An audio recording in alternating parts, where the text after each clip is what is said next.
Hey, welcome everybody to another episode of Mac Yak, number 111 on March 11th. That, like someone said in the chat, that's a lot of ones. Woo. Is that like Yeah, it is. binary? What's that in binary there? 11111. I don't know. I think that's color code for white, isn't it? Or black? I No, always mix those up. I'm not sure. white was Uh, like the 000 yeah. I is the thought color code for black. yeah. So FFFF I think is white. FFFF is white. Yeah. So that's hexadecimal. You're thinking there, Jay? Not binary. I only think Photoshop color codes. Well, I'm Mac glad Yak we got on that the sorted. moon. Yes, Yeah. I didn't know we were using these backgrounds again, but I like it. Yeah, I like these better than the other ones. The other ones are old. We've been using those forever, so we decided Yeah. to go ahead and keep on using this. This is one we've been using for two. This is the second episode because we only used them Yeah. last week. So Yeah, There we because go. nobody submitted any new ones, so yeah. Yep. Speaking of which, we Yeah, might what's want going on? What's going on, guys? We submitted. Jay wrote up this nice, neat little article on mac-yak.com and saying, "Hey, if you guys want to submit something, we might give out a little something. Who knows, you know?" But we'll get your work on Mac Yak. So go ahead and check that out. But Yeah, I guess whatever we'll give away, it'll go to my wife and my kids. So Yeah. win-win for me. there you go. So tonight we don't have a whole lot to talk about tonight, so it might be a short show tonight. It might be a long show because especially topic number 3, Bruce said he could talk forever on that. So Yeah. we'll But feel free to submit questions, everyone. yes, especially for Eep/Quack. I think we only got one for that later on today. So And I only added that this morning. oh, did Well, you? My morning, your night. All right, so let's go ahead and get on into our news and announcements.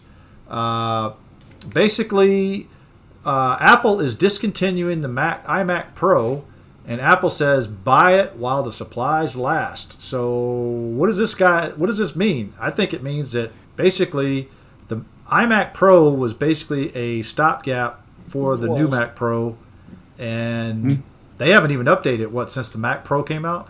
yeah. So Yeah, it's getting a little long in the tooth hardware-wise. The regular iMac has definitely surpassed it in spec. I think 2 years ago already.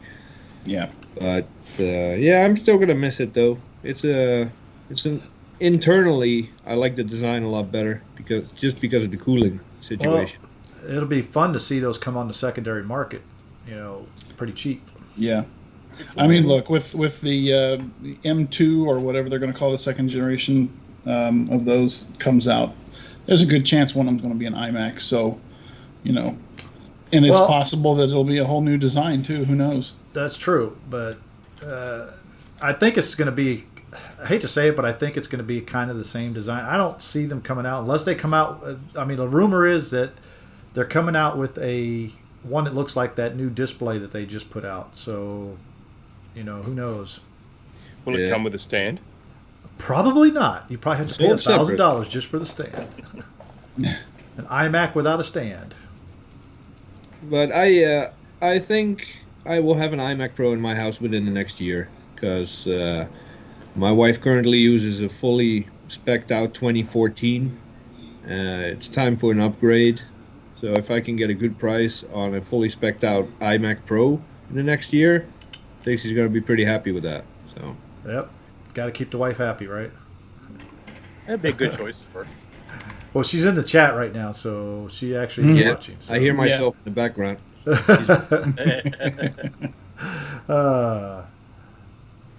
does that say? Bonus boneless iMac. Or one less iMac. Okay.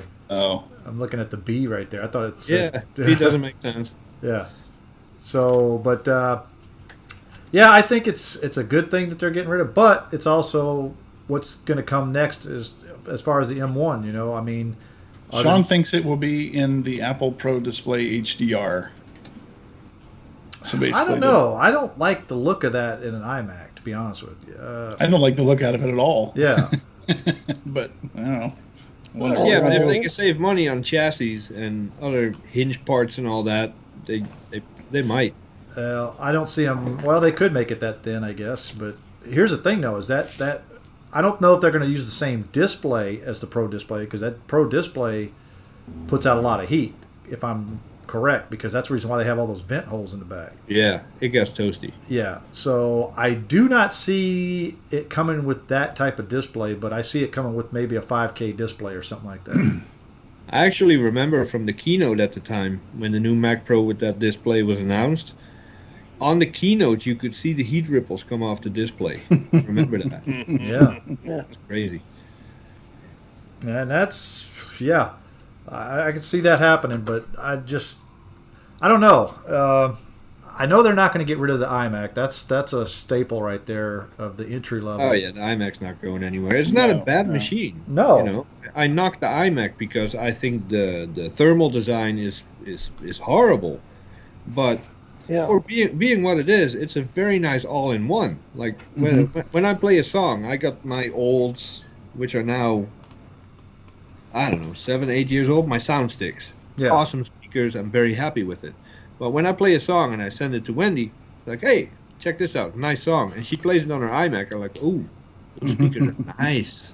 And those are just plain iMac speakers. Oh yeah, the iMac speakers weren't bad. I mean, you hear that thing when you hit the power switch on and you hear that thing bong, it's like, whoa, sounds pretty good. But so since we're on the subject, we could stay on this a little bit. Apple is coming out with their, I guess next week they're having a possible what do they call, keynote. So I think they're going to be coming out with the new iMacs, possibly. Could be. Maybe an iPad HDR, like 27-inch iPad.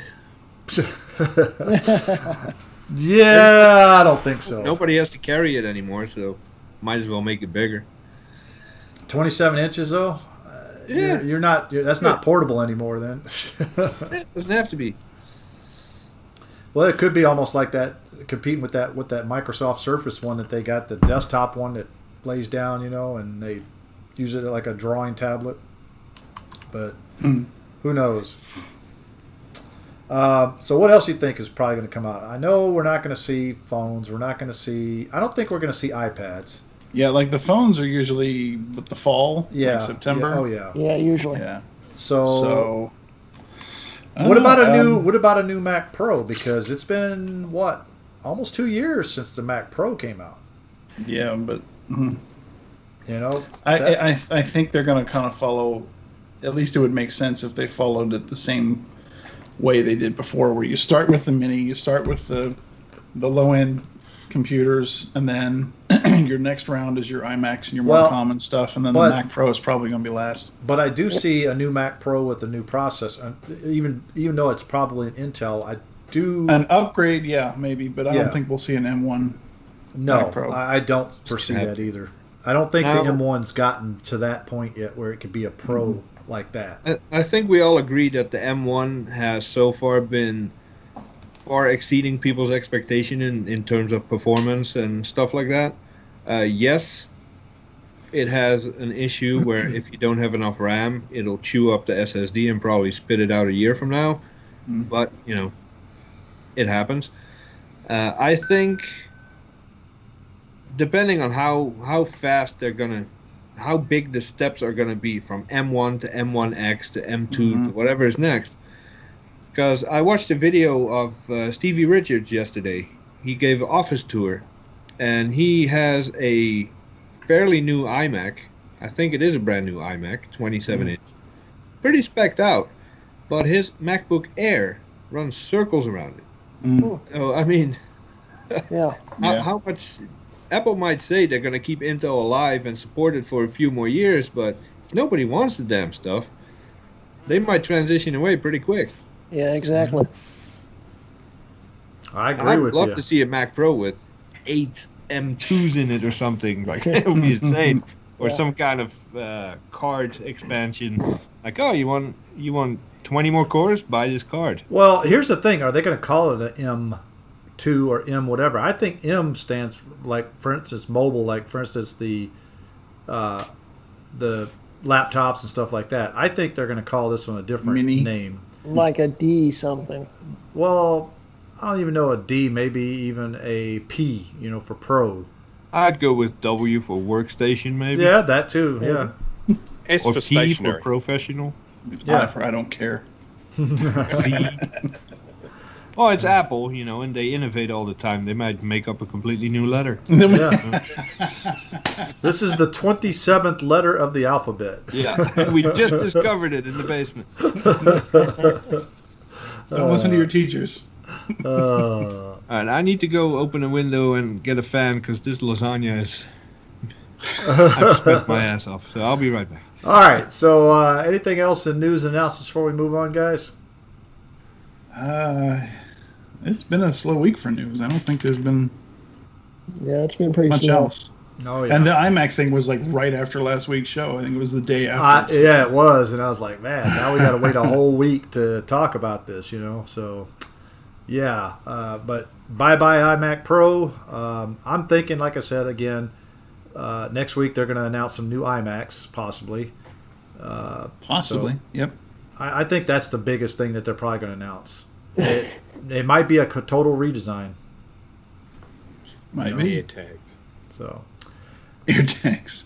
All right. So, yeah, air tags. Next one. First topic of the night. How do we fine-tune our system? Talking about system sleep, energy, saver settings, etc., etc. Do any of you guys use those things or worry about it? I mean, I just leave my system running all the time, and the most I do is let the screen shut off, and that's it. I have not had good luck with sleep mode on a desktop Mac since the blue and white G3s. Yeah, And that's, Yeah, neither have I. before that, I think it worked okay, but yeah, starting with those, and especially the G4s, they would just go nuts if you put them to sleep. So I don't even use it. My Mac Pro here just stays on 24/7. I turn the screens off when I'm not here because they do put out some heat, but no, I do not use sleep. I don't trust it. well, I do. On my Mac Pro, I'm like you, Dane. I leave it on constantly, but I don't have it on any power saving mode. However, I don't either. do use a screensaver on it, and it kicks in like after 15 minutes or so, whatever, and it stays on the screensaver all the time, so it doesn't even shut the screen down. But now the iMac I have behind me, I have it set to turn the screen off after so long, but I do not turn off the anything else because, like you said, getting it out of sleep mode is a pain. It's so much easier for me to just hit a key and it pops right up. Well, I tried it in sleep mode a few times, and this is a 2011 iMac. Mm-hmm. You hit a key and then you're sitting there, okay, is it on? Is it on? Mm-hmm. And I hit a key again, and it's still waiting and waiting and waiting. There's a whole laundry list of things that can and do go wrong when you use sleep mode. When you wake it up, sometimes your wireless doesn't work right, or it won't reconnect automatically, or your internet is slow, or your hard drives are slow. And I just have all kinds of issues. Doesn't matter what computer I'm using. Now, the MacBooks, they sleep just fine. I don't. I'll leave them in sleep mode until the performance starts getting affected. Like it's like, yeah, all right, I need to restart. But they seem to work fine when you wake them up. But the desktops, no. Well, I mean, the laptops are designed to be sleep mode because as soon as you close the lid on them, it's like boom, automatic sleep mode. I'm just too impatient. My screens turn off after 15 minutes. I am one of the people that believes that continuously spinning a hard drive up and down is bad for the hard drive, even though there are plenty of studies out there that say it kind of breaks even, whether you put it in sleep and spin it up or leave it running its whole life.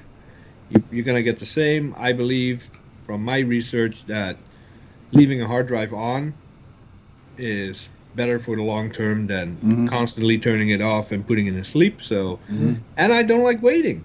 I don't want to hit the space bar and wait a minute to get to my stuff. I want to hit the space bar and just the time it takes my screens to turn on. I know that my password field is already behind the screens, but first they turn on, then they turn blue, and then I can see my login screen. that already takes too long for me. So just leave it on. So Well, ultimately, what- it's because you're impatient. Yeah, what monitors Yes, do you have? Yes, extremely. But the other thing is, of course, I mean, we can all consider ourselves, pretty heavy-duty computer users. So I'm the same. I mean, for me, the computer is a resource that I just want to come and sit down in front of at any time and not have to sit and wait for it. So I'm pretty much the same. I put the screens to sleep, and that's it. Everything else stays on all the time, 24/7. Yeah, where Wendy says, with me it depends on what I'm doing. I need a hard reboot either way. That's because she uses Adobe Creative Suite, which is garbage code, Yeah. and constantly messes up her Mac. Yeah. So on my Yep. energy saver, I do have a backup for the screens. If I walk away and I forget to come back and turn them off, they'll shut off after 20 minutes. But there is an auto reboot every Monday morning at 5 a.m. So at least it restarts then. And if I need it between then, I'll do it myself. But that keeps the Creative Suite bugs from cropping up. Seems like it. I restart when it starts annoying me. If I start seeing the beach ball for too long at any given time, it's like, restarting it. Restart. Well, the only Mac I leave on constantly is the iMac behind me. That one stays on constantly. However, my CMP, because I do dual boot with Windows, so it actually flip flops between them. Because when I'm iRacing, I have to use Windows, unfortunately. So I boot between both of those. So my Mac Pro is constantly rebooting a lot. I've just got a quick question for Macintosh Librarian in the chat. What version of Adobe Suite are you actually using? Because Kate's just said Adobe works well for me, and you could She's definitely probably say using that. version 5 then. It does work well. I mean, the thing is that yes, I mean, it's the Creative Suite is probably the main thing that I use on any given day. I mean, there are bugs all the way through it. It is massively bloated, and if you ever get an opportunity to jump on an older operating system and use an older version of Creative Suite, I promise you will be blown away by how fast it is.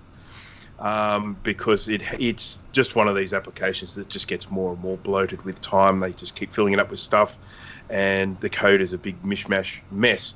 And I'm just curious, I use a variety of different versions of the Adobe Suite. I use version like the latest for some, and I use some that are a few years old for others, and that's just to do with bugs and functionality and stuff like that.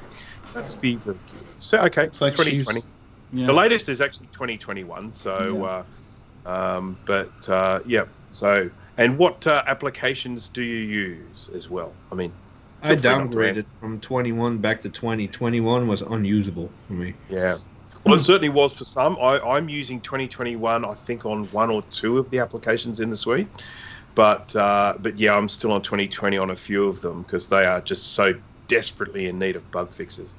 Yeah. So I typically use InDesign, Photoshop, and Illustrator, and Acrobat. Those are the four that I use the most commonly. And InDesign takes forever to open.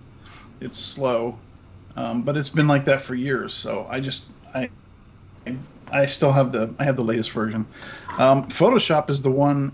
Photoshop runs great. It always has. But if you use the scratch disk a lot, if you're manipulating very large files, then it's always wise to reboot now and then just to clear the pipes, whatever it is, get everything reset. Yeah. Because Photoshop is a heavy lifter. One of the later updates of Photoshop, they did something which they're aware of, and I don't know if they've fixed it yet, but that when you would go to save a file, it was stripping off the extension. And that just was the most annoying thing in the world. That's why It I got downgraded reported. back to 20. Yeah. They reported it, and they are apparently aware of it. But in later updates, it hasn't been fixed. It might have came now. back. But Yeah. I'm sorry. but What was that? I was looking at the chat. What was it's, the bug? The Wait, in Photoshop- extension stripping. yeah, Good. it strips the extension of the file when you're saving the file. Remember a few weeks ago when I did the overlays for Mac Yak, and GT got them, and he's like, "Oh man, you should put extensions." Like, damn it, because Usually, you go to save a file, you type whatever you type, but it leaves the extension alone. It's in there. But Yeah. 2021 strips it off. So Yeah. So when it comes up for you ready to type the name, it has the whole thing selected rather than just the file name part and the extension not selected. So you bring it up, you go to type a name to give it a name, and you lose the extension in the process. It's such a small thing which has such a monumental impact on workflow. And it's just things like that are just really annoying. And as I say, 2021 Illustrator, when that first version came out, that was absolutely unusable. I had to go back to 2020 for that. But anyhow, I could talk all day about Adobe. I should mention, though, since we're on the subject, if you use a font manager, it can dramatically reduce the startup times of Adobe apps. Most apps, really, but especially Adobe apps. Yeah, I use Suitcase Fusion. Same here. I did see Jake said in the chat that Photoshop now has M1 support, so that's good. Are we taking bets? That's good. Did they rewrite it from the ground up, or they just tossed it in Xcode? I don't know. That's it. The fact that it took this long to do it, I don't know, maybe. But it seems to me if they were going to do that, they would do a big, marketing push. All new Photoshop, Yeah, no. No. I can't say that. They lazy. Yeah. Oh yeah, they just put it in Xcode and just said, we'll let it.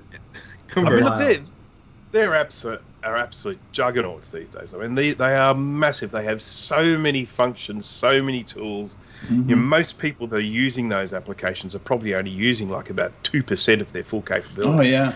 And it's we've talked about this on the show before. It's the result of giving people the reason to transfer either to a subscription model or get the latest version of things. I mean, there needs to be this belief that you are getting your value for money, that you're on this for a reason. But so they are just continually looking for things to add and improve. I shouldn't say improve. Improve would be nice. Well, I don't rely on Adobe apps for work or anything, so I can switch away whenever I want. I've been familiarizing myself with the Affinity apps, and they are lightning fast compared to their Adobe counterparts. It's insane. Are the keyboard shortcuts similar? The few that I use. Yeah. That's the main thing that would concern me, is I don't want to learn a whole new set of commands and stuff. So Trina goes, for what little photo work she does uses GIMP. And that's what I use too. I use GIMP because one, it's free, and two, it's actually a really pretty damn good little photo editor for light editing. I don't think it's made for professionals like Dana and Jay's wife, but it works for what I need it for, at least. You hear that, Bruce? You are not included in the list of professionals. Yeah, that's what I like to do with that. Well, I thought he was a coder. That's what I didn't know he was. I also. Hey, they make Dreamweaver. Do you use Dreamweaver? I do use Dreamweaver. Okay. The applications that I use most commonly are Adobe InDesign, Adobe Illustrator, Adobe Photoshop, Adobe Dreamweaver. Did I miss any? Oh, and Acrobat, of course. But I mean, look, if you were looking at things like Photoshop, which is probably the most used application, realistically, and I don't remember which version it was many, many years ago, if you were to go back and use probably even Photoshop free, you will find most of the tools that people use today. Yep.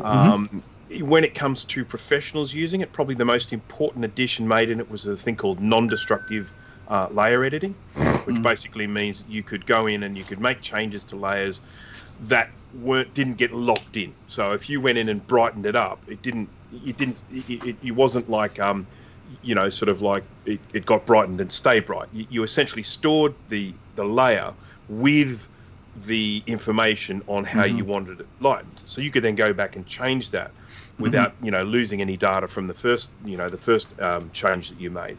And that was probably the most important thing to really get proper editing professionals on board. But even that has been around for years and years and years and years. So so there hasn't really been that much, I feel, other than just kind of little gimmicks in the later versions of Photoshop. Yeah. Right. What's funny is we're talking about this when we started talking about sleep Yeah, mode. I was thinking the same thing. I think we're all allowing ourselves to get sidetracked because we know how few. Yeah, there's not many topics this we week. have on the list. To be fair, this last week has gone by so incredibly quick. Oh, I was dude. planning on, redesigning some stuff for the overlays, and before you know it, it's Thursday. I'm like, what the hell? I actually thought today was Tuesday when I woke up. You always think it's Tuesday, dude. That's true. You're like Wimpy from Popeye. I'll pay you Tuesday for a hamburger today. A lot of you guys probably don't get that joke, so Yeah, I get it. That's Wimpy from Popeye. Yeah. exactly. Wow, y'all aren't that. So y'all are a little older than I thought. So yeah. All right. Anything else before we move on? Adobe sucks. Agreed. All right. So, next topic up tonight. Where do you get your knowledge from? When you need info and don't have, where do we turn? I'll start off, but I actually, Google is a good friend, but I use DuckDuck Yes. Go now. But it's my go-to as a search engine first. Yeah. Okay. And usually you can find something, and usually it's a YouTube video most of the time nowadays. Is usually what pops up first on there. However, I prefer something written out versus a video, to be honest with you. That's just my preference, because you try to watch a video and you try to follow the video while you're trying to do it at the same time, and sometimes if they cut out a lot of the stuff that's taking a long time and you gotta wait, you have to pause the video. I Yeah, guess I always that hated that. makes me old, but I prefer written over video. Exactly. I know everything. Like, how do you peel an egg? Oh, let's put it on YouTube. No, everything is on YouTube, but I prefer to read most of the time. Yeah. Oh. I actually do that too. I rather have it written down. And so I try to find stuff when I do my search that is actually written with pictures, maybe even, but still it goes step by step, and on a video. And I'm gonna throw Martin Lowe under the bus here, because he puts out OpenCore. He doesn't put out OpenCore. He does the distribution of OpenCore for the CMPs. Okay, he does the files and stuff, the configuration for the 5,1, 4,1. However, he has a video that he puts out about how to do it, and there's no audio at all on it. All it is it shows his screen moving files around. It doesn't say anything. So I'm like, dude, what are we doing here? And then sometimes you can't even see what he's doing because it's so small on the screen. It's like, what file is he moving? You're like, Yeah. So that actually was one of the biggest reasons why I wrote the on mac-yak.com the how to install OpenCore, because of that video was so bad. And then I did my own video, and I've actually had people, I had one person comment, said, yeah, I prefer your video over Martin's, because you actually sit there and explain it as you're going through it instead of... Martin Lowe is freaking brilliant when it comes to Yes, he is. Mac Pro and code and all that stuff, but he should not be making videos ever. And I told him, I said, dude, your video sucks. Why don't you make a written guide? He said, well, my English is no good. Said, okay, why don't you give me the bullet points and I'll write it for you? Yeah. Information is worth being out there, but if you don't do it right, then someone else will. So. And if you just going to make a video with no audio, it's like, dude, what are you? And then like I just told Grudy there, I was like, I had to pause it. It's like, what is he doing? And I have to look real close and I have to rewind it. Yeah. Videos to me are the worst thing ever to try to figure out how to do something. Well, if you're doing something complicated, okay. If it's something a little easy, and you need something like today, I actually went and had to do a video because it's been such a while since I did my ham radio stuff. I had to remember how to get my radio back in APRS mode because I couldn't remember it. And there was a 3-minute video out there somebody did. I looked at it, I watched it. Okay, that's how you do it. And that was okay because it was a simple little thing. I just spaced it out because it's been so long. But something that's got a lot of steps in it, no. Yeah. Yeah, I like there's a, I like benefit a in combination. videos. Yeah. I think a combination is good. I mean, there's benefit in videos when you're watching like a particular action. You know, you sort of grab it here and you pull it that way, or you know, you twist this around this way, or whatever the case is. Don't say that's what she said, Jay. I was going to say I then wasn't bop going it later. Well, I think Bruce is saying this because he's like, I do this in my videos. but you know, sort of. So there are definitely, I think, benefits in you know, sort of in videos, but steps for certain things. In particular, if you're following, like I was following a installation steps for a Linux server. And there's like about 80 steps for this thing. I mean, you're not going to want to do that with a video. That's just going to be driving you bananas with the pause button. You know, you definitely want to have written stuff there. But just, I mean, looking at the sort of the choices that we listed as this topic, one of the worst places for getting information from is Facebook. It can Facebook be. works as a question asked and then get an answer type situation. Yeah, You you get a can't whole search. peanut gallery Searching Yeah. in there is just a horrible search is a experience. nightmare. So the thing is that, you know, you can go in and you can ask a question and you might get an answer and it might be the right answer. But let's say I don't know, a few months later, you're sort of like, oh, what was the answer to that question again? I mean, forget Not about finding ever it, finding that again. So, you know, you end up having to ask sort of questions like that again. And of course, you do have that problem with any of the group help type things. You get this on forums as well. You get a lot of people just flat out giving the wrong answer. Just sometimes like, they think it's just funny to do it. Yeah. Yeah, maybe. Yeah. Well, I'm going to give an example. But I think Bruce is going in this direction. Is in the Ender 3D Pro groups that we go to, the first answer anybody ever says, and Level the quote bed. me, level the bed, or did you calibrate your E-steps? That's the two answers right there. That's the first two answers, no matter what the question is. It could be something not even related to that. And it's But like, see, this did is you level the exactly bed? the same as when someone says, you know, oh, my Macintosh SE is, I don't know, sort of has a flashing question mark. Recap and it. someone says recap it. Recap, yeah. Yep.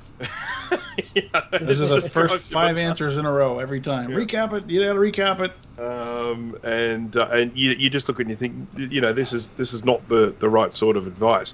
Now, forums are another one. You know, forums can actually be quite beneficial, particularly when you're trying to find historical information, because you know, forums, you know, someone that can post a question, you can do that search, you can see someone has posted the same question as you, and you can sit there and you can read all those results that all those answers that people have put in there.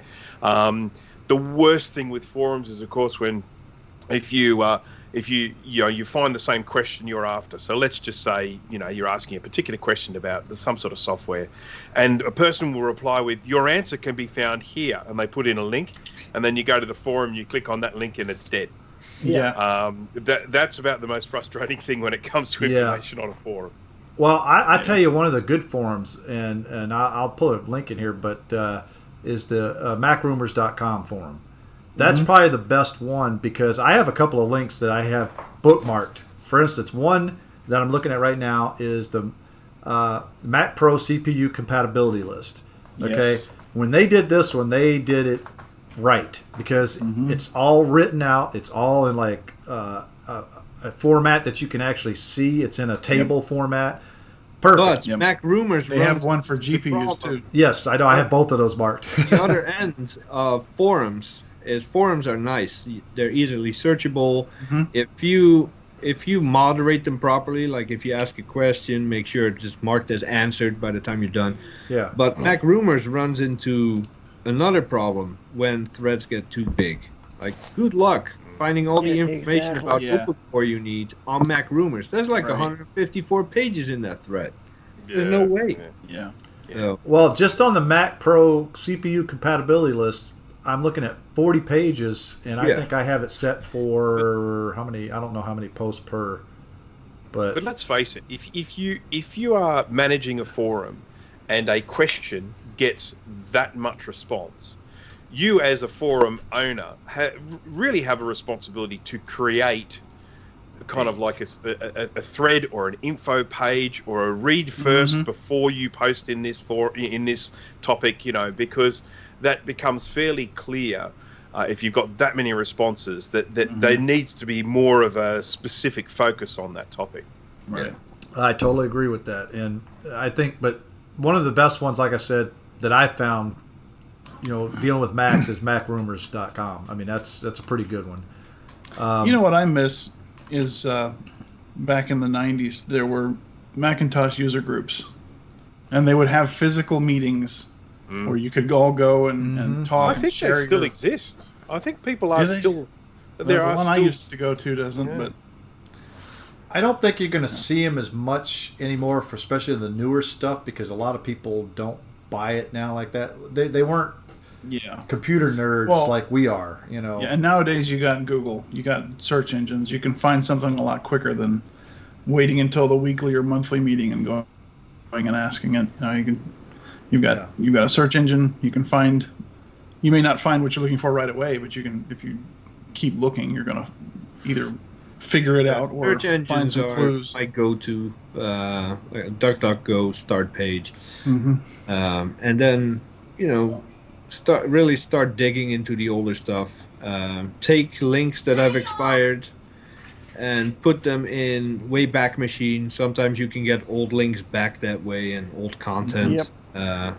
And the community, Discord, Facebook. I can get a lot of info there. Well, here's a good one that Sean put up there. Wiki.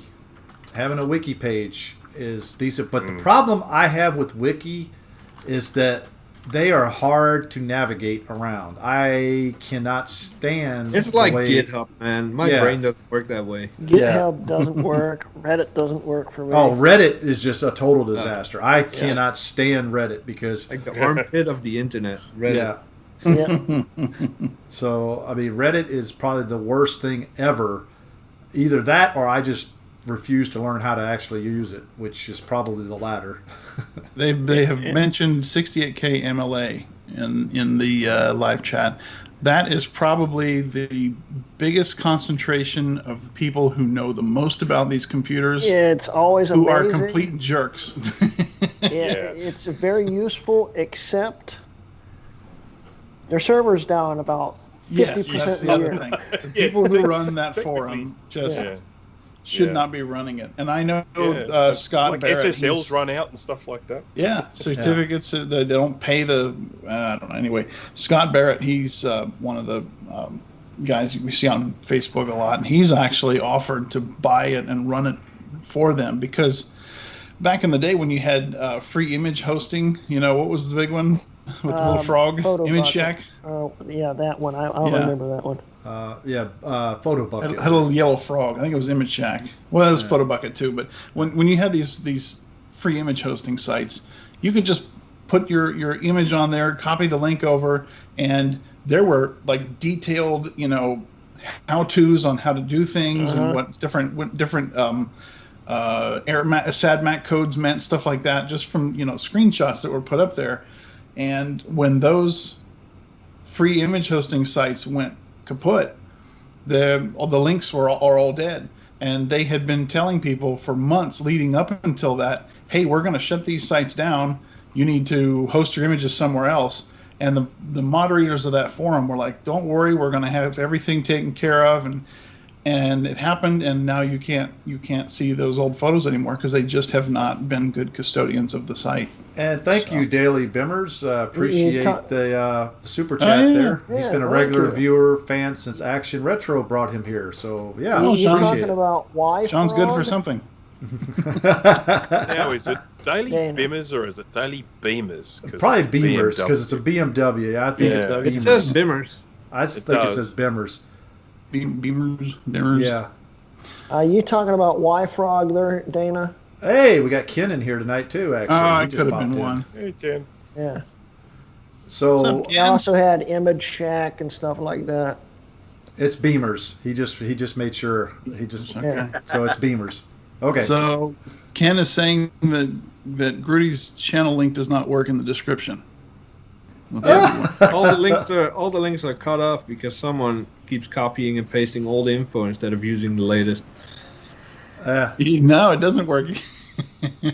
Oh well. It's working fine for me. Well, probably because you're going to your own link. Are you using the one in the description? It goes to your homepage. Like when I clicked your link, it went to my channel. So that's what you're seeing. So we'll have to edit that. Well, maybe we can. You know what? We can use one of those URL shorteners. Yes, it's probably the long ass like that. Yeah, that's the problem. Is those long ass. Yeah, you're right. It URLs. Yeah, I bet you they're all that way. That are too long. We'll fix it. Yep. By the way, we have 37 watching and only 16 likes. Yeah. Come on, guys. Do it, Bruce. Smash that like button. Dude, that's like just the sexiest smash ever, you know. Do what you have to do. Do what you have to do. Whatever it takes. All right, so I'm being hypocritical here. There you go, just smashed it. Now, what about people you know to get stuff fixed? Because I know I talk to you guys a lot, especially when there's something I don't know that you guys might know. I mean, we do that a lot here. Oh yeah, guys, we sit here and chat daily. Okay, we are in contact with each other daily. Okay, so that's one of the biggest reasons why we made this. But still, I think we pass more information between us than anywhere else on our chat. So, I mean, not to brag or whatever you want to call it, but between the 7 of us, we know a lot. Yeah, that's true. We rarely have to go outside of the group chat on iMessage to get our info. Yeah. Yeah, so sorry about that, guys, but we keep it all in house. We probably I mean, it is always our intention to make the Mac Yak website, an information resource to try and pass some of this knowledge on, but we don't always get around to it. Yeah, GT is liking. Well, see, even Ken goes, they do know a lot, and I think it was us that helped him figure out that G5 issue. Remember when he popped it on that was video? A very obvious one. Yeah. I mean, come on. Because, Jay was in there, I was in there, I think Grudy was in there. We're all like, we're like... Yeah, but, I mean, Ken, of course, he has his own channel. He was a guest on Mac Yak. We're not early in touch on daily, but he knows that he can reach out to Grudy for info on this or me for info on that, and same way that I know that I can, ask him. So it's not all inside Mac Yak. We go outside the group for a lot of stuff, and everybody has their strengths. I mean, I used to be, when I was a lot younger, I wanted to know everything myself and do everything myself. And when you get older, you find out that's not the way it works. So it's good to have a lot of different people that know a lot of different things. It makes a great community. Yeah. I recently realized how rusty I am with the G3 and G4 stuff. Setting up my G4 over here for a scanning workstation, and I was like, why is this Ethernet card not working? Why can't I get this? Why does this SCSI card not recognize the hard drive? And it was a learning curve all over again. I mean, it comes back to you eventually, and then somebody will say, oh, well, did you try this? And I'm like, I remember that now. So, yeah. So Miss Aliki, I had this dude I used to know back in the day. I used to ask him about Macs, had to tech stuff at work and home, and then I married him. Yeah, the bills just kept piling up, and there was only one way out. Get married and get that tax break, right? Mac love. Yeah, it's been a long time. 1999. Wow. Known each other a long time. Damn, 22 years, huh? I'm old. Damn. I'm older. True. And I'm older than all of you, so... Yeah. You're oldest. Yeah, I'm oldest. You're older than all of us combined. No, I wouldn't say that. I would not say that, no. I feel young, though. That's the main thing. Put it to you this way. One of you guys in here could have been my son, so...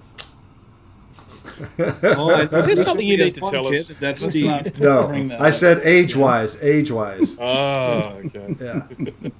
I don't know. If you combine my age and Steve's age, You I got don't know if 16. it adds up to you or not, GT. Well, Steve's in his late 30s, though, or Is early he? 30s. He's in his early 30s, I think, Yeah. or God, late I hope 30s. he's not watching. He could be so upset now. Oh no, yeah. I think. I he's just don't know. flirt. Yeah. Steve is 37 because he's 5 Okay. years younger than me, Is he? Okay, there you go. and I'm So- 42. But see, Grudy's still in his 20s, right? Yeah. See, I have He a just daughter. turned 21. I have a daughter. Aw. I have a daughter older than him, so that's why I said that. So why isn't she on Mac Yak? Come on, let's get rid of Grudy. Hey, Because one, she calls me all the time asking for help. In fact, that's kind of goes with the topic here because I sent her a 2012 MacBook Pro, and I sent my granddaughter a MacBook Air that I fixed up. And my daughter always calls me because she's never used a Mac before, and now she's actually loving it. So that's a good thing. I'm getting her into the Mac ecosystem, you know. yeah, it was good. About time. But yeah. So It is wonderful to be part of something that has a definite sense of community, though. I mean, it's great to have a lot of people who want to share information, who have learned stuff and then want to share it about, you know, and they're not sort of like, you know, trying to keep all the knowledge to themselves. I mean, on a lot of these group forums, you will find a lot of really helpful people that want to share their knowledge with you. And that's great. Yeah. yep, I agree with that. A little bit of public shaming. We know that Ken's G5 blew up, liquid damage, G5. Oh, here we go. Dana has a liquid G5 that isn't doing too well, and they're both sounding like they're ready to give up on it, which is unacceptable. No. Read my next message. I'm going to put the upgraded LCS in it. That is a cop out. You need to fix the Yeah, old. that's. The I'm original so was unimpressed flawed. with that. Flawed for a reason. Yeah, no. But didn't you spend so much time buying? We did, You know, and you know what the gaskets problem is? The Well, You problem almost killed an old lady trying to get parts to fix that thing up. You got to see it is, through. he almost killed me. No, the reason I'm giving up on it is because the original, so the was it accelerateyourmac.com website had the original tutorial on how to rebuild those things, and it had a link to the O-rings that you need to get. Well, I followed that and I bought them, but apparently they have changed manufacturers or specs or something, because now, like Jay will remember, the ones that I bought were too big, and I've contacted them and they say this is all we have in this size, and I can't find them anywhere else. So, do you know anyone that has a 3D printer that can print flexible flexible plastics? I don't know if I should trust that. I'm It- just it saying, won't be that any was a worse than long the time original. ago. It was Yeah. a long to have been completely and totally defeated by, you know, not being able to find that gasket. I'm just not. I'm not accepting that. No. And the same Well, goes for you know, Ken. I mean, I'm defeated, but I'm planning on buying the other LCS that was designed better, so that I can still have a liquid cooled. Because most people just convert it to air cooled and be done with it. I know, that's Yeah. a cop out too. Grudy. Well, if you remember, that system overheated and died, so So he didn't do a That's very probably because good you job. crammed everything in it and then you like slammed the door shut. How many parts of that went flying across the room? yeah, but it bonged. The measure of a successful project. Well, that's a measure of success for Grudy, because if it bongs, it's good. Yeah. Yeah, it's good enough for me. It's like some board repair people. Oh, the fan spins, it's fixed. Fan spins, No, yeah. no. Yeah, we won't discuss who that is, right? Yeah. Nope. Fan spin, good. Must be fixed. It's still screwed. Yeah. So any other persons or places that we go to get information? I know I saw Jake in here said something, you know, that the PC guys are not nowhere as near as good as the Mac community, because the PC community, he said, you can't find hardly any resources that you need, whereas Yeah, the Mac that's community has Well, I mean, if you buy a Mac Mini, a 2012 Mac Mini, there's only one or two logic board versions. If you buy a 2012 PC, there could be hundreds of hardware combinations in there. So where are you going to go? The forum for this, the forum for that, the Facebook group for this part, or where do you go? Well, yeah, and that's that. You look at, you exactly said that right. Is that you have probably an infinite number of combinations when you build a PC, because it's basically just parts and you just put it together and hope it works. So like Jake said, you trying to go to find something that, I have this actual motherboard, but I have this CPU. Well, how many people have that same combination? Jake just made another good point. He said there's no Macintosh Garden or Mac Rumors or resources like that for PC. That PC is community. true. You'll probably find like really niche ones, like for like specific GPUs, like Voodoos and stuff like that. But when it comes to I had this motherboard in my PC in 1998. What can you tell me about it? You better hope that the spec sheet is online, because Yeah. I'm building my wife she wants me to build her a gaming PC here, and trying to do that is going to be a nightmare. It's going to be expensive. Right now you can't even get a GPU, so that's like unobtainium right now. GT, I just noticed your cuckoo clock has stopped. Yeah, it's been stopped for about 2 months, man. I haven't started up since then. You just now noticing that? Well, I looked up and I didn't see anything moving, and I went, no, it's 8:51. Yeah, and your printer isn't doing anything either. Shame on you. Oh no. Mine's printing away. Printing. Next to the flying toasters. Yeah. Next to the flying toasters. All right, so I think we hit this one. So we're going to go and move on to our Eep Quack section next. We only have one tonight. Trina did say she had one. Oh, okay. So, we'll let her put that one in here in a minute. Yeah, here. since we only had one, I didn't even make an overlay for it. I used an old one, so. I know. I improvised. So, first one, and I think Bruce did this one. Have you ever gone to move a computer from a desk, disconnected all the cables, but only after you pick it up and move it, realize there is still something connected, then drag that peripheral onto the floor? Eep. Yep. And it's usually the power cord. I've done did that yesterday, actually. The inspiration for this came when I was moving a Macintosh Plus yesterday, because the Macintosh Plus keyboard plugs at the front. Yeah. Whereas everything else plugs at the back. So you lean over, you unplug everything, go, there we go, you grab the thing, you go to take it for a walk, and then all of a sudden you're dragging a keyboard. Yeah. Trina has one. All right, so here's Trina's. For those of you that deal with clients, have you ever told a client to go to another person to fix their computer after pissing you off so much?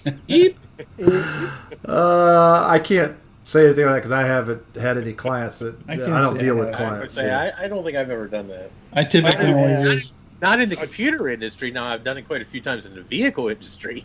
I have been in a situation where I have kind of essentially refused to take a job after having some discussion with someone. It's not like they send it to me and I say, no, I'm not going to fix it.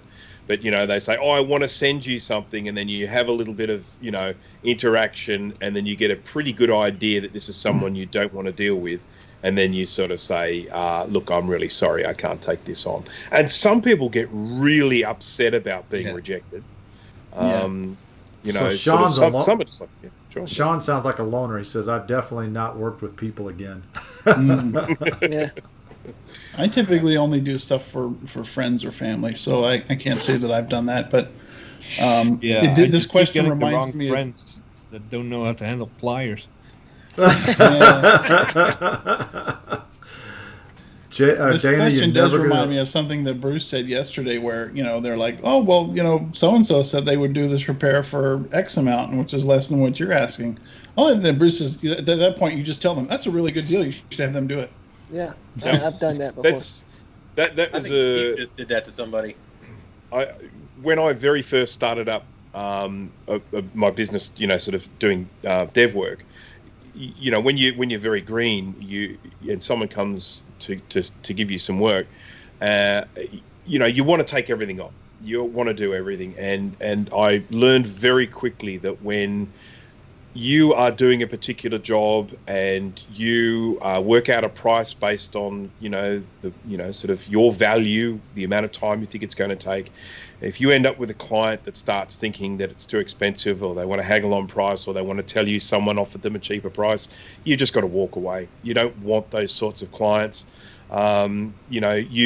When you're starting off, you maybe think, oh, maybe I'm charging too much. But as time goes on and you learn more about what you are providing and what that service is worth, you get a lot better at saying to people, no, you go find someone else to do it. You find someone else desperate for the work.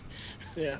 Oh yeah, I agree with you on that one. Well, that's business 101. So when you first get started, don't sell yourself cheap. Don't sell your services cheap just to get the work. And that's like rule number one, advice number one that you get anywhere. But everybody does it anyway. And I think it's just one of the things that you have to go through as a business owner to find out the hard way that it's just not a good thing to do. But I've done the same things. Like, I can send my board here and they'll fix it for $50. And well, $50, that's a great deal. I'm not even going to match that. We're even going to try. I know this is a $200 job, and that's if everything goes right. So, good luck. Yeah. And of course, I did have someone once telling me that they didn't like the terms I provided on my website. So I told those people, That sounds like a lawyer. Yeah. Or a law student. Sorry, I should just mention that I think Logan was asking if I'm in a different office. No, I'm not. I'm just at a different angle. So I used to be over there, and now I'm here. So just responding to that question in the chat. Okay. All right, so I guess we're going to go ahead and move on to our final topic of the evening, and I think Bruce, if you can make this one last 30 minutes, man, you're good. Okay, shut up. Let me start. Well, hold on. Let me get to it first here. So, how far do we go to fix misbehaving hardware? In other words, something that's broke. How much time and money and sweat do you want to invest in getting it to work again? And Bruce, you do this a lot, so I'm going to throw it to you. Steve is really the person who should be on the show. Oh, I know. I mean, let's face it. There is no limit as far as it goes with Steve. Sometimes. But I don't want to completely take it over. Grudy, you look like you had something to say about it, so you go first. With me, it's just how rare is it, and do I really like it? If I really like it, for you, Grudy, it's how effort into it. It's how much more it's going to get broke when you start working on it. Yeah. Well, usually I'll break it more. Sometimes I break it so badly that I don't think I'm going to be able to fix it, and I still manage to fix it. So yeah, you're grossly misrepresenting your how you go about things, and Bruce might be doing the same. So let me just answer it up front. Grudy will keep going until he throws it so far that he can't reach it anymore, and Bruce will keep going until he gets hungry. or he blows something up, you know. I fixed that one. I know you did. To me, this is a topic that relates quite a lot to things like battery damage, because that's something that we see all of the time on the forums with vintage computers. You see a battery that's exploded on the board and leaked its alkaline everywhere and has caused terrible corrosion. And with those sorts of repairs, you have to ask yourself, how far do I go with this? I mean, how much time is it worth spending on something like this to try and repair it? And that's just pretty much the same as what Grudy said there. I mean, you have to weigh that up with how valuable it is, how rare it is, how badly you want it. If you've managed to get a particular computer that you've been after for ages and you got it for a complete bargain because it's because it's damaged, and you can justify the time you want to spend on it because of how much you want it, then that's fine. But from the perspective of when a customer sends me something and I need to make money from the time that I'm going to spend it. If I'm just doing it for myself, I don't care how long it takes. But if I'm doing it for someone else and I'm going to charge them, you have to look at something and you say, well, look, I could spend 6 hours on that, and obviously I'm going to want to get paid for those 6 hours. And at the end of those 6 hours, after repairing everything that I can see is wrong with it, this may still not work. Yeah. And so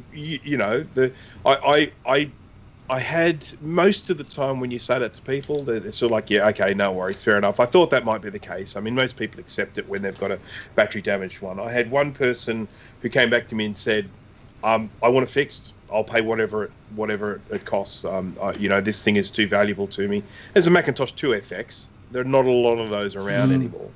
But yeah, again, that really just does come down to how important it is to you. Yep. Mm-hmm. I totally agree with that. I mean, want to throw in real quick that there is two ways for me to pay myself. Of course, I don't work for free, but I also take on some truly hopeless cases. Like this was about a year ago. Someone on Facebook was like, "Listen, this flex cable connector got ripped off the board. It took almost all the pads and a bunch of traces along with it. Can this be fixed?" This was a 2008 MacBook. This thing was worthless when it was new, so definitely not worth doing a board repair on of that magnitude. But I took it on anyway because it was a challenge, and I thought maybe I could teach myself some new tricks trying to fix it up. And so there's definitely the learning aspect of it too. If I know that financially it's not going to be even something to break even when it comes to time invested, materials and all that, at least I want to learn something. Did you ever fix it? Yeah. And then you That's learned good. something. Yep. Yeah. Yep. And he probably paid you more than what the MacBook was worth then, right? Oh yeah, I think I charged $50. That's still more than what that MacBook was worth. Oh yeah. So yeah. I'm in the same thing. I think that it depends on how rare. Like, for instance, I think, Bruce, you just got done fixing something that's very rare. It's hard, very rarely see. And I missed the Skype call on that, unfortunately. Is Madeline still here? I don't know. Yeah, it's probably, yeah. I mean, I contacted Madeline sort of last night just because she had very specific problems with this computer. And this is the Lisa we're talking about, or Lisa 2. And obviously with a computer like that, you're not just going to throw your hands up in the air with the first sign of trouble. I mean, you're going to invest some pretty significant time to make something like that work well. But she had some very specific problems with it, and I was sort of doing some work on the power supply and the video board last night, and put it all together and had a Skype chat with some of the guys as I sort of switched it on and tested it, which is good fun. But then I've been in touch with Madeline for more specific problems she was having with it, so I'll be testing it again today, using with her very specific issues she was having, and see if they're now resolved. Yeah, that was fun. I had never actually seen a Lisa boot before. And not only got to see Elisa boot into Lisa Works, but got to see Elisa booting into System 6, Macintosh System 6. Mac For those OS, who weren't aware. Yeah. Now that I've never seen before. You can get a Lisa to pretend to be a Macintosh, and it does I'm a pretty hoping, decent job. I'm hoping you're doing some filming on this so you could at least put a video out sooner or later. No, but I do have a Lisa video that I will be putting out. But the problem I have with the Lisa is it's too big to put in my workshop. I can take pieces of it down to the workshop and work on the pieces, but when it comes time to do the interesting stuff like switching it on and testing it and playing with it, I have to do that up here because it's so big. And for that reason, it's sort of it's not something where I can just quickly and easily plug in a camera and away we go, because everything I've got set up is down in the workshop. So, yeah, unfortunately, I have a Lisa video that I will be releasing. The only reason I haven't released it so far is because I did something really stupid in it, and I'm just sort of trying to figure out whether I just cut that whole section out or whether I put up some sort of sort of caption of I know how stupid this is, so please don't write do what comments I about did. it. I think you just should say, "Don't do this." I know I did this wrong, but don't do this. Or don't comment. Don't leave a comment. Yeah. Please don't leave comments. I know that this was really dumb. And it was a software thing. It wasn't hard. It wasn't like me sticking my finger in a PowerPoint or something. It was just me using some software and forgetting how to do something, and it just made me look really stupid, stupider than usual. So Trina did just quickly ask if I was going to be doing any live streaming with some of the work that I'm doing. I don't know if I'll get a chance today. I do have some other things that I'm doing today, but I definitely will be during the weekend. So. Yeah, today's your Friday, so yeah. Yeah, that's right. And tomorrow's my day off, so I'm going to be. Well, actually, I have to go into work tomorrow, so unfortunately, a meeting 8 o'clock in the morning. So that means I got to actually get up early on my day off. That's not a day off then.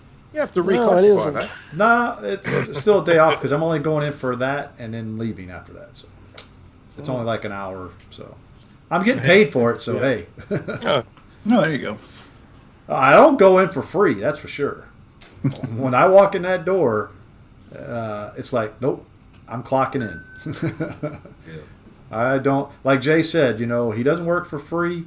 When you do repairs like that, nobody here is working for free. Like, I think Steve, we're missing Steve. Steve would be a good one for this topic. We should have. Oh, he would definitely be able to go on about this for a while. I mean, there is also the other thing which Jay touched on, and and it's not just the value side of things, and that is that the challenge component. Because it's so incredibly rewarding when you do get something sort of up and running. I mean, I spent a huge amount of time repairing battery leak damage to a Macintosh 2VX, 2VI, which is just about the worst computer that Apple ever made. And you have to, it's not worth spending any time on that computer at all. And yet I went and did a whole bunch of battery repair and trace repair and made a video on it and everything. Now, I mean, it just seems monumentally stupid. But for me, it was about a challenge. It was about reward, of having the thing start up at the end and working and all that. Mm-hmm. So, you can actually get a lot of pleasure from that stuff. So yeah. Well, community plays a part. We're not going to have any of these old Macs around 10 years from now unless we work on them today to keep them around. Yep. So sometimes you take one for the team and like, okay, this is not worth any amount of time that I'm going to put into it, but just to keep it around, might as well. So. Yeah. And now, for some unexplainable reason, I have 2 Macintosh 2VIs. You must secretly love that. Must. Yeah. I know, Mike. You got a lot of older Macs that you work on to keep running, right? Not really a lot. I used to have a lot, but not too many anymore. Matter of fact, the oldest thing I have is probably the Classic 2 I got from Steve, and I didn't even fix that. He did. So, I mean, I have other machines. I've got other stuff I've got antique fans and stuff like that. I mean, I just try to keep them going as much as I can. So sometimes it's just, can I fix it, or Yeah. Is it just going to be a doorstop? Right. Well, I guess I got the Apple II Plus. That's probably the oldest thing I own. I mean, that's almost as old as I am. And actually, I bought that thing. I paid a lot of money for it, really. And it didn't work when I got it, and I expected it to be, screwed up. Guy had it stored in his basement, dirt floor cellar for like 20 years. It was actually pretty clean, but it was definitely in need of a lot of TLC. And I actually got it mostly working. There's a couple keys on the keyboard yet I got to fix, and I got to have Steve fix the cap and the power supply. But other than that, it's working pretty good. Just I don't know. I kind of get a high out of fixing something like this. Like, can I bring it back from the dead? You know, I actually have the same. I get the same feeling when I'm working on cars too. It's like I get this problem and it just kicks me in the butt for 4 or 5 days, and then all of a sudden it's like, oh, I got it fixed. It's like, this thing's been at like 3 different places and nobody's been able to fix it. And all of a sudden, hey, I got it fixed. And, it's just like Bruce was saying, with the 2VI, piece of crap computer, but he was, and I seen the damage to it, and it's like he got it working, and it's like, right there, it's it's like getting stoned, man. It just gives you a nice buzz for a little while, It's like, hey, I actually, and you actually did that yourself. Yeah. I mean, everybody helps, but you mentioned the antique fans and stuff. I actually have fixed several of those myself, and it is fun to see something that was made, in the 40s or the 30s come back to life when it was just sitting, in a corner somewhere for 30 years. Yeah. I'm not much good with cars. I know just enough about cars, as you will know, to be dangerous, but. And I don't have the skills yet to do my own recapping and stuff, but so any that I've had done, I had sent out, and people are like, "Why did you spend money on that?" I was like, "Well, because I can't do it, and it has to be done." So, but eventually, I want to start doing that myself, but I don't have all the equipment that I need yet. So, Yep. But I imagine, just like Steve and Bruce and you and Jay and you guys, when you fix something and you see that it works, there's that moment of yeah, it's working. Oh yeah, that's great the feeling. same thing. Yeah, But it's equally it bonged. yeah. It's equally discouraging when you spend the whole day like, okay, this board I couldn't figure it out, put it on the shelf, revisit later. Next board, oh man, it's not working, put it on. And by the time you get to board 3 or 4, you're like, okay, I need a small win right now. I need a win I'm gonna today. Take the rest of the week off. So that definitely happens with the recapping that I've found that, when you have 3 or 4 boards in a row where you recap them, they'll look fine, everything, and then you fire them up and they don't work. And it's because a lot of the time when people get hold of these, they're buying them on eBay in not working condition, and they are under the impression or have been told by someone that all it needs is a recap. But in truth, with a lot of these computers with no idea of their history, they could have died back in the day, and they could have been in a storm or something, and the board got fried by a lightning strike or something, for all we know. So when you do get those and you look at them and you think, oh yeah, this one, that's a straightforward one, this is an easy recap, this one, away we go, recap, and connect it up, and it doesn't work. And when you have 3 of those in a row or something like that, you just get ready to throw the whole thing away, just grab the microscope and chuck it in the bin. Yep. Yeah. All right, guys, we're ready to move on to our next segment here. yeah, might as well. We do have a What Were They Smoking tonight. I just looked at it and I was like, I had a jaw drop when I saw this. So, this is, let me post a link here because this is just crazy. Oh my Lord. Yeah. You just looked at it too? Yeah, I clicked on it in the show notes. Yeah. Wow.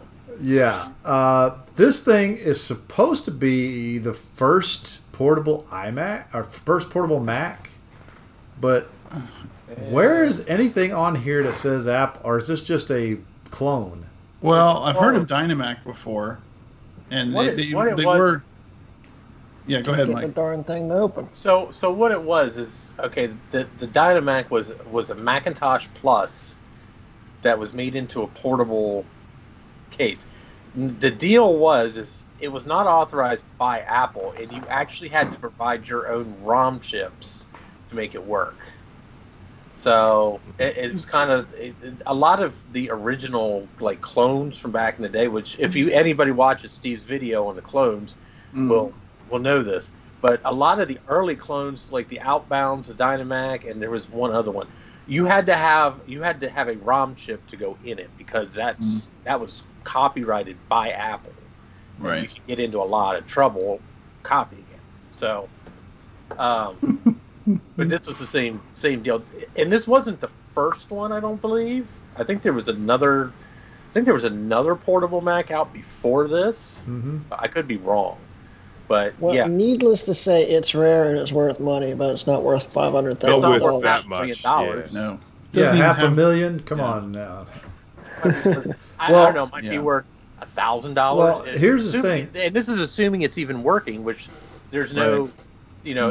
nothing But that says it works. If you read his description in the bottom down there, the last line says, "First MacBook, first Apple licensed portable, not another on eBay." Yeah, it was not licensed by Apple. No, it wasn't. Yeah. So first off, there's two lies in that one sentence right there. Yeah, Yeah. Now, the not another on eBay, that could be true. that's probably true. But the Hey, first, at least you'll earn $100 in eBay bucks if you buy it. And the shipping's free. Yeah. Hey, All that's right. actually kind of impressive because most of these people who have these ridiculous ads still want you to pay for shipping Oh, on yeah. top of the $10,000 or $20,000 they want for the computer. I'm like, dude, if I'm paying $10,000 for a freaking Apple Lisa, you're shipping that thing to me for nothing. well, it's he's in Beaverton, Oregon. Well, and keep in mind that, there's a lot of people on eBay, all right? They have a huge reach. But I would never sell on eBay. So No. there's plenty of people, millions, many, many millions, that do not sell on eBay, whether they're aware of eBay or not. Like, if I had a 20th anniversary Mac, I would put it on Facebook, I would put it on Discord. I would never, ever, ever sell it on eBay. So it might be the only one on eBay, but people use eBay like, oh, if it's not on eBay, it doesn't exist, which is BS. Yeah. Well, plus just- remember they Just used. offered him $100. Did you? Best offer. You made an offer. Did you? Yeah. See how it goes. He's probably going to go like, oh, and it says free shipping, and it doesn't say it ships over. He doesn't say it does not ship from to overseas. So guess what? It's letting me. Ships to United States. It says ship. No, it says ship from the United States. Excludes, and there's a whole list, but no, I don't see Australia in there. Australia on there. Ah, see. Hold on. Just toss it in the ocean, wait for it to float over. Yeah, it's not in there. All right. So, what There you was go. this guy smoking? Probably it's a some Dynamax. Dynamax or something. The Yeah, luminescent- it's It's Mac, smoking so- electroluminescent cap juice. Ah, Could be okay. that. Yeah. But he's from Beaverton. He might be smoking beavers for all we know. Well, that true.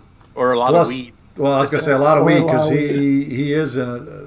They do have legal weed over there, so yeah. If you've heard, so this is a Dynamac. He's probably smoking some Dynamat.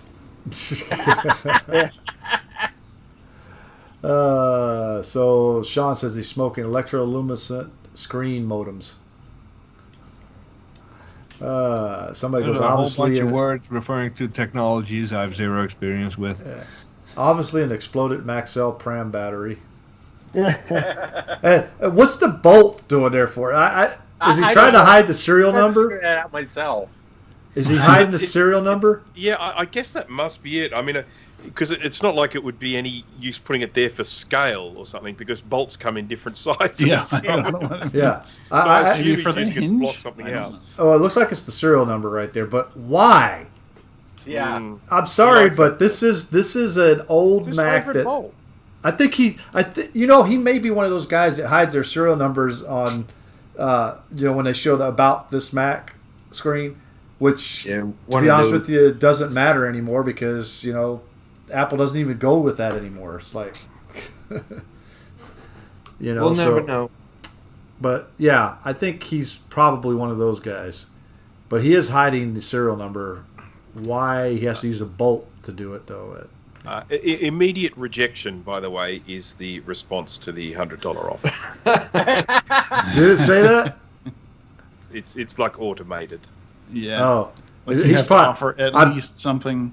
I bet you he has it at Yeah. probably $100,000 or something like Yeah. that. You Hasn't don't actually offer been- more than Yeah, but It's- I'm it not hasn't gonna. been reviewed by a human. I can tell you that. So, yeah. Yeah, offer $101.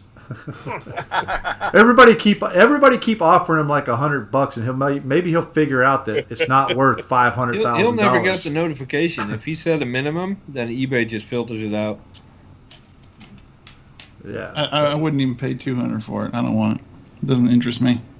I think it would be a great one to have in the collection. But, Hey! you know, You know who might want to get this? Let's get Steve. Ken. No, Ken. He likes to get strange stuff like this. Ken, you have $500,000. Go and buy that. Yeah, exactly. Go for it, Ken. Yeah, I don't think he's If in. not Ken, then Goldman will take. Oh yeah, he'll charge $1 million for Yeah, it. he'll flip it for $1 million. Yeah. Or he'll says, try to "Ooh." talk the guy down, saying, "Oh, it's a worthless piece of crap. I'll take it off your hands for free." And then you'll see it again on here for $500,000 again. Yep. Ken says, "Oh, just let me open my bank." Okay, I thought he had left, but apparently he's still here. So No, he was commenting on it before. but Once but you just start think, watching Mac Yak, you can't leave. Yeah. We Mac Yak. pull you in. You know. But Ken, that would make a good video. I would watch Make a it. great video. Yeah, buy it and see if it's a scam. yeah, There you go. loving the scam videos, Ken. Oh yeah, That yeah. one- the Those are telescope good. one today was fantastic. Yeah. All right, guys. Those people didn't even try to make it look legit. They did such a poor job at it. Yeah. So, guys, if you don't know what we're talking about, go to Computer Clan YouTube channel. He has been putting out some amazing videos as far as the scam stuff, and he is actually spending his money buying this scam stuff. So To prove it to the rest To of prove. us, so we don't waste our Yeah. money. That's Exactly. Sacrificing himself for us. Right. yes, If you see an ad for a product on Facebook or Instagram and it seems like it's too good to be true, send it to it him is. and send it to Send Ken. it to him. Yeah, he's got this new series, and I think it's pretty good actually. I think it, Very good. Yeah, he's saying the scam bust stuff has really grown well. Yeah, I think I Yeah. like watching that stuff. That stuff, but we still demand more, retro Mac stuff. Oh yeah, we're always going to want The that. what was it? Was it the retro vault or the But Mac without Apple vintage Vault, Apple Apple Vault? Vault. Yeah, we I think he demand more closed of that, that. but I think he gave Steve the blessing to continue something like that. So. Ah, Yeah. Yes, I mean, sort of don't want to take anything away from our wonderful platform here, but we have 35 people watching. yes, we Hey, how do. about that? Ken sometimes gets more. Oh, he gets a whole lot more. Still missing some likes though. Here, what's going on? Yeah, 35 concurrent viewers and 27 likes. Come on, man. I'm happy with those numbers. Yeah, there's a limited run series. I still do retro stuff on the channel. I'll be doing something for Marcintosh. Ooh. Hey, we should mention Marcintosh. Yeah, actually, we should. We don't even have a Marcintosh, hashtag. in there we here. go. There, Marcintosh. I actually plan on doing something, but I don't know if I'm going to get Yeah, out before. Okay, Grudy, Stop you've been teasing us, Grudy. Yeah, you've I been have to saying. clean my office before you make a video. When was the last video you made? And am I still? think it was in late December. Am I still paying you Patreon fees? I don't remember. You are, yeah. He's saving up for something big. Yeah. Yeah. Yeah. He's gonna buy that the, Dynamac. Yeah. Oh, he's trying to save up for the Dynamac. It's going to be, what, 20 years before that happens? Yeah. Well, my video is going to be running OS 9 on unsupported Macs. So, Okay, that's been done how many times? I know, but I'm going to be just showing it on actual hardware and stuff on Macs that never supported OS 9. Yeah. Looking forward to it. Yeah. Just don't bleed on it. I'll probably bleed on it. It's No, he signature, has man. to bleed on He it. It has wouldn't to be a bleed on Rocky it. Mods Yeah. video. That's right. Anything else, guys? I mean, we're pretty much kind of done tonight, so we could move on Yeah. to our shameless self-promotion right here. Well, I already did mine, so. Yeah. Yeah. Anybody I else? will not be doing anything Marcintosh related. I am finally, after 2.5 months of messing around, in business with my 3D printer. So I will be continuing making hard to find parts for Macs and Explain what you just had to do to get back in business. He may not want to explain that in public. stuff. No. Let's just say that I'm back in business. So what I was working on recently, and I needed some help from Bruce when it came to the CAD file design, because I couldn't figure it out quite, but the G3 and G4 feet with the rubbers that are always missing, you can print them now. Nice. So Is it on putting that Thingiverse? on Thingiverse and moving good. on to the next project. So we have a question in live chat. This might be a bit controversial, but what is our opinions? Are our opinions on Luke Miani's iMac mod? Well, it's not the Why first. didn't you ask us this 90 minutes ago? That could have been a whole show. Right Yeah. I haven't. I That- haven't even bothered with him in No. years. Okay. He put one computer inside of another. You can't even Yeah. use the ports on the It new is- one. So It's Yes. a very, very half-assed attempt. There was another guy that did the same thing in 2 an old months G5 before. iMac. But 2 months and I before think him. his was better. 3. Or 3 months before him, yeah. Yeah, but And you could use all the ports and the power switch on the iMac. I enjoyed Luke Miani's video. I found it entertaining.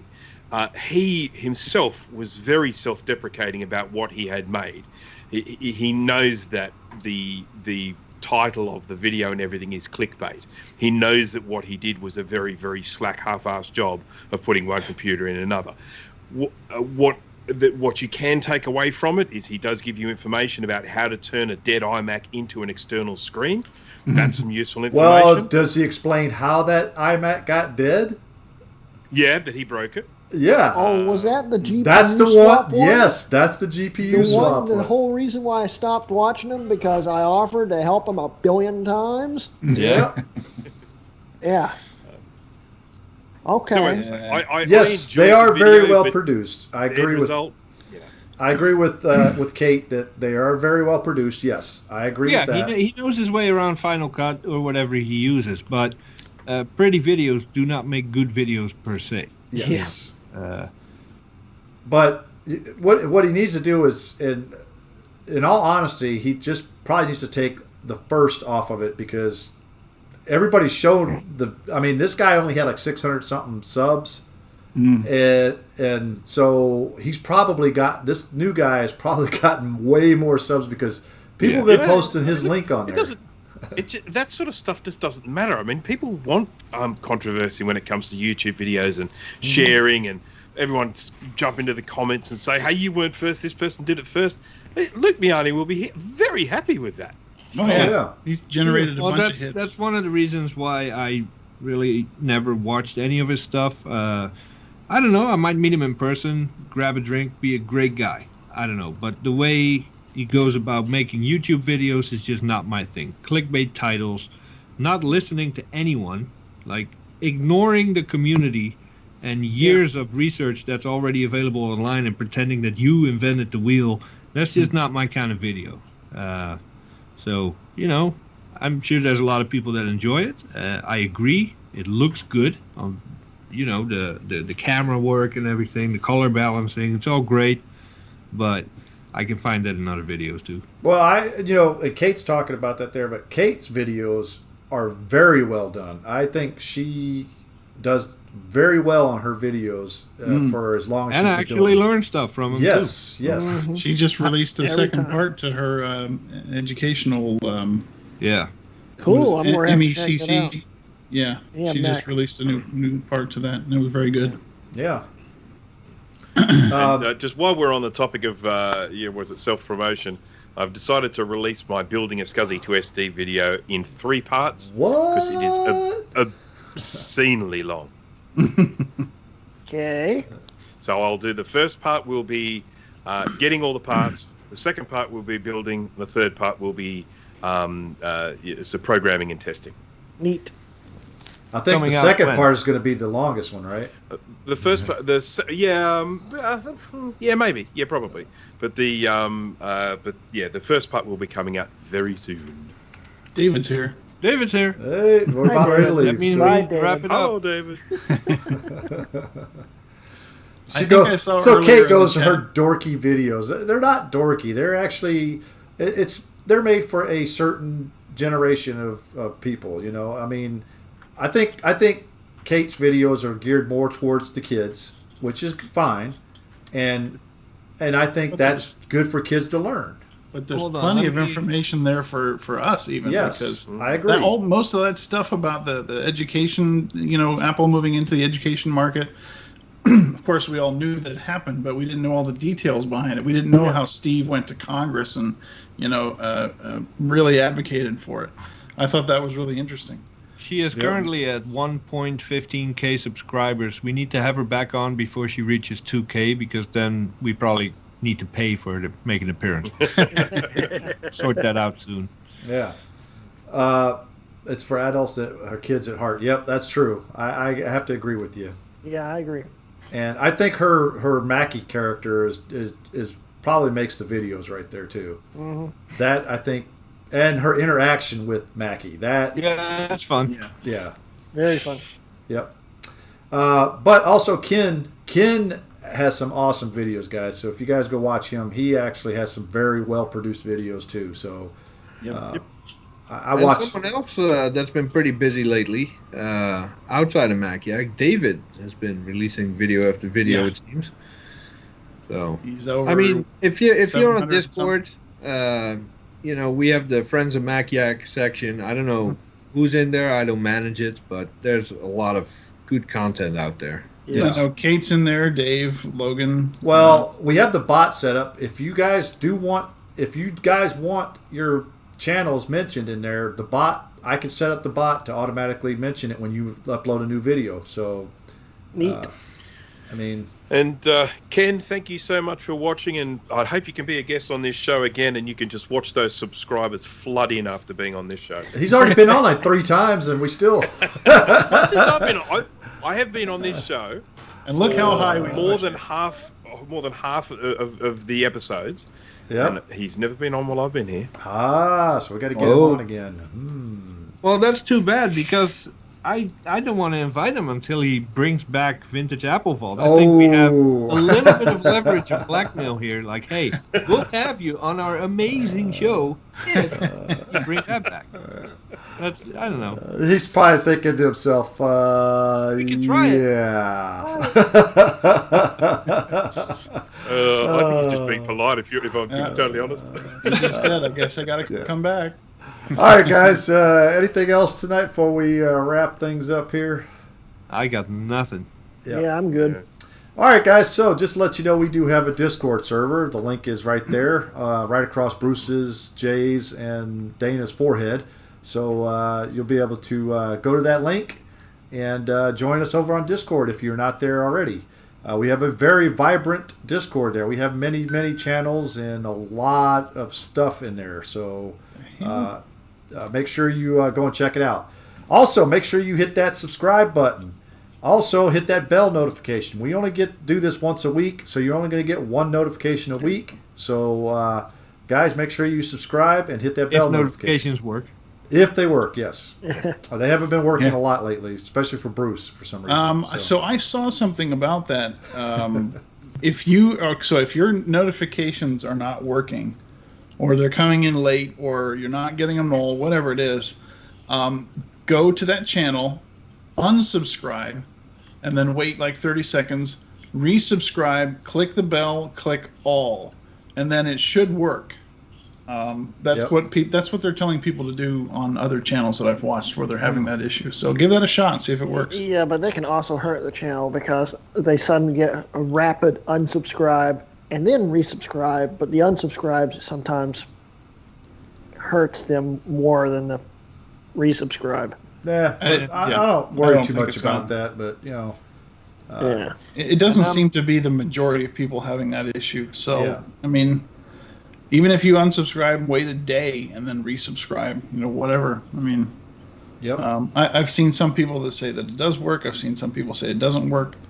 So, but just so that everyone does know, when if you do a live stream and if someone you're watching, and you don't get that that notification, it's not the YouTuber's fault.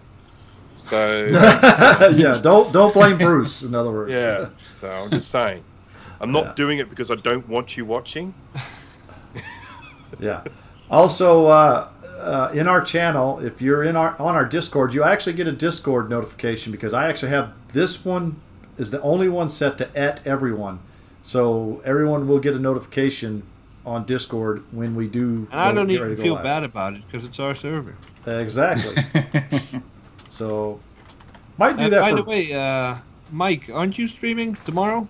Or was it Sunday? Tomorrow. Okay. Cool. at All right. 7:30. 7:30. Okay, Yep. I'll work. I can 7:30 work my around that. time, which is Eastern. I I can figured work that around was. I figured that. I mean, I'm off all day tomorrow, so. But I figured it'd be better if I streamed later because taking into account people who actually do work. Ah, Yeah. those people are not my problem. I think you should just start at 9 and go until 7:30 p.m. There you go. All right, guys. So we're going to go ahead and call it a night here. Appreciate all you guys showing up tonight, and we'll see you guys next week. So have a good one. See you guys. Bye.